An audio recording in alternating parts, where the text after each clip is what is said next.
Bom, para compreendermos o sentido da decolonialidade na história da filosofia contemporânea, é necessário inicialmente entender a distinção entre colonialismo e colonialidade, que marca os estudos decoloniais. Bom, o conceito sobre a decolonialidade, ele surge no final da década de 90, início dos anos 2000, a partir do grupo de estudos Modernidade e Colonialidade, formado por autores do contexto latino-americano, e dentre eles, para os estudos na filosofia, se destacam o sociólogo peruano Aníbal Quijano e o filósofo porto-riquenho Nelson Maldonado Torres. Eles dois, assim como vários outros autores que desenvolvem esses estudos, eles reconhecem como de suas fundamentais referências os estudos de Frantz Fanon sobre o colonialismo. E o Fanon, ele é um autor que é referência em diversas áreas de estudo, não apenas para os estudos decoloniais, para os estudos pós-coloniais, mas também para os movimentos negros nas Américas em geral e no continente africano também, europeu, etc. Então, por que o Fanon ele é tão importante? Porque ele faz uma análise do colonialismo a partir das suas principais áreas de formação, que são a filosofia e a psiquiatria. Em 1952, ele escreve Pele Negra, Máscaras Brancas, e no ano do seu falecimento, em 1961, ele escreve Os Condenados da Terra, em que ele vai demonstrar que o processo colonial, muito além desse processo de exploração territorial e econômica, ele é um processo que afeta a subjetividade de todas as pessoas que são atravessadas por esse processo, por esse regime que é essencialmente violento e um regime que também é essencialmente desumanizador. Então, o Fanon, ele traz esse ponto de contribuição que é bastante importante e também bastante evidenciado por diversos movimentos sociais e intelectuais antirracistas, não apenas ele, mas que estão demonstrando que, apesar das suposições da filosofia moderna europeia, dos autores iluministas, que afirmam se tratar de uma filosofia essencialmente humanista, uma filosofia do universal, eles vão demonstrar que essa narrativa de universalismo é uma narrativa desumanizadora e que exclui todos os povos que não se encaixam nesse suposto de modelo de racionalidade europeia. Então, o Fanon ele é esse autor que vai trazer essas contribuições que são a crítica ao universalismo, a crítica ao humanismo europeu e a ideia de desumanização como um elemento fundamental do processo colonial. E aí, nesse sentido, descolonizar significa rehumanizar esses povos, esses sujeitos que são totalmente desconsiderados por esse sistema. Então é a partir daí que vão surgir algumas das intuições fundamentais dos estudos decoloniais, e esses autores que eu havia citado anteriormente, o Nelson Maldonado Torres, o Aníbal Quijano, Ramon Grasfogel também é um autor importante, eles vão demonstrar que a colonialidade, que é esse processo de permanência do colonialismo, apesar da sua suposta finalização nos processos de independência, ela se expressa na perpetuação de determinadas hierarquias sociais, fundamentalmente hierarquias raciais, que organizam a sociedade nesse contexto. Então, esses autores eles vão entender que existem diversas formas de expressão dessa colonialidade, diversas formas de expressão das hierarquias coloniais, e elas vão se expressar, eles definem, o Nelson Maldonado Torres, fundamentalmente em 3 âmbitos, que são a colonialidade do poder, a colonialidade do saber e a colonialidade do ser. E explicando resumidamente, a colonialidade do poder, ela diz respeito à expressão dessas hierarquias raciais, de gênero e de classe no contexto das relações econômicas, no contexto das relações de trabalho, das relações territoriais e políticas. A colonialidade do saber, ela se expressa nas práticas de epistemicídio, que significa a negação e o apagamento de todos os conhecimentos que não se encaixam no modelo de racionalidade e de ciência que é definido pela filosofia europeia ocidental. E a colonialidade do ser, que significa justamente essa conformação de subjetividades coloniais, tanto do colonizador quanto do colonizado, e inclusive as noções de branco, de negro e de índio. Né? Então é principalmente a partir dos estudos do Fanon que esses autores vão evidenciar que são conceitos, que são subjetividades formadas no contexto colonial, que visam essa lógica de hierarquização e dominação e que estão fundamentadas nessa lógica da supremacia branca. Então, comprar o discurso da supremacia branca, da supremacia europeia, da negação de todas as identidades e subjetividades que não se conformam a essa lógica de dominação colonial, é atuar a favor da colonialidade do ser.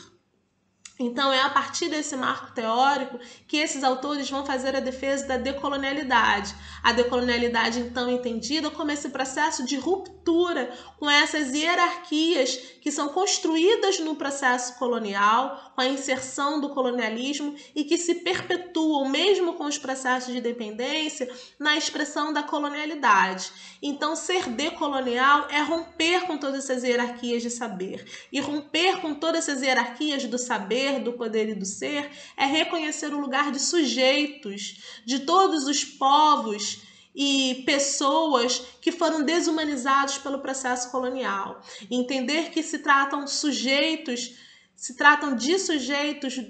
produtores de conhecimento, produtores de ciência. Então, é entender a existência das filosofias africanas, das filosofias feministas, das filosofias indígenas e assim por diante. Então, mais do que criticar simplesmente o sistema colonial, o que se pretende com a proposta da decolonialidade é reconhecer o nosso lugar de fala, reconhecer o nosso lugar de escuta e reconhecer o lugar de sujeitos desses povos que foram silenciados, desumanizados e supostamente exterminados pelo processo colonial. E é a partir desse marco fundamental que vão surgir as diversas vertentes e propostas decorrentes dos estudos decoloniais, como, por exemplo, os feminismos decoloniais ou descoloniais, que surgem a partir de algumas críticas, teoricamente falando. A autora filósofa argentina Maria Lugones vai apresentar essa crítica aos estudos de Quijano para destacar a existência da colonialidade de gênero e que essa colonialidade de gênero ela se expressa muito além da perspectiva de subjugação sexual dos corpos das mulheres. E aí ela vai apresentar toda uma caminhos para se compreender não apenas de que modo o patriarcado ele se estrutura através do processo colonial, mas as vias possíveis de superação desse modelo de dominação, que vai se expressar, então, na noção de feminismo decolonial ou feminismo descolonial. E a gente também pode observar que são esses estudos, eles estão fundamentalmente ancorados em críticas já apresentadas há muitos anos pelos movimentos sociais negros, pelos movimentos indígenas. Então, Oded Curiel, que é uma autora dominicana também bastante importante nos estudos feministas antirracistas, ela vai apresentar as contribuições dos feminismos negros, dos movimentos de mulheres indígenas, para contribuir para essa crítica ao sistema colonial e o avanço no processo de descolonização. E aí, nesse texto, ela vai citar autoras como a Lélia Gonzalez, como Sueli Carneiro, Jurema Werneck, diversas ativistas negras brasileiras e do contexto latino-americano como um todo, que através das suas práticas antirracistas demonstram que essa perspectiva ela também é fundamental para se efetivar o processo de descolonização, né? Então a gente vai entendendo que a descolonização é a meta, a descolonização ela não se efetiva unicamente apresentando críticas ao colonialismo, e ela ser efetiva também não apenas questionando o sistema, mas questionando a nós mesmos, porque se o Fanon demonstra que o colonialismo ele também atua na subjetividade das pessoas, não é apenas na subjetividade dos outros, é também na nossa. Nesse sentido, que os diversos autores e autoras que vão pensar os estudos decoloniais, os estudos sobre a descolonização como um todo, porque é essa linguagem que o Fanon utiliza, que é a noção de descolonizar, eles vão, então, trazer a importância da gente compreender esses outros estudos que são desenvolvidos por essas corporalidades não hegemônicas, pelos sujeitos LGBTQI+, pelas mulheres, mulheres negras, mulheres indígenas, e todos essas subjetividades que são rechaçadas pelo processo colonial. É também a partir desses estudos que surge a vertente das pedagogias decoloniais, que tem como uma referência importante a autora Catherine Walsh, que vai pensar as pedagogias decoloniais dialogando Fanon e Paulo Freire, que são dois autores que, ao refletir sobre a descolonização, ela vai inclusive... Não apenas ela, se a gente for na leitura direta de Paulo Freire, a gente vai observar que ele está ali também em diálogo com Frantz Fanon, quando ele está pensando a pedagogia do oprimido. E é justamente pensar todos os movimentos e práticas educativas que são desenvolvidas por esses corpos, por essas organizações que não são reconhecidas pelo processo colonial. Então, o movimento zapatista, o movimento indígena, os movimentos negros, quais são as pedagogias desenvolvidas por esses grupos e por essas organizações que trabalham não somente para resistir ao sistema de dominação colonial, mas para construir sociedades alternativas e para manter as suas epistemologias vivas. Então é por aí que dialogam os estudos sobre as pedagogias decoloniais. E, por fim, eu destaco também os estudos da decolonialidade africana negra, que é uma vertente defendida pelo filósofo congolês Basilele Malumalo, que ele faz uma crítica a autores que pensam a decolonialidade unicamente a partir do universo afrodiaspórico nas Américas. E o Basilele Malumalo vai evidenciar que todo movimento de resistência africano inicia no próprio continente. E se a gente quer romper efetivamente com esse processo colonial, nós devemos nos aprofundar e conhecer as bibliotecas africanas, continentais e diaspóricas, não unicamente a partir do século XV, mas a partir de todos os milênios que conformam as civilizações africanas ao longo dos tempos. Então é por aí que a gente vai estudando um pouquinho sobre os estudos decoloniais, há muito mais que pode ser dito a respeito. Na descrição desse vídeo ficarão algumas referências importantes para a gente seguir nesse debate.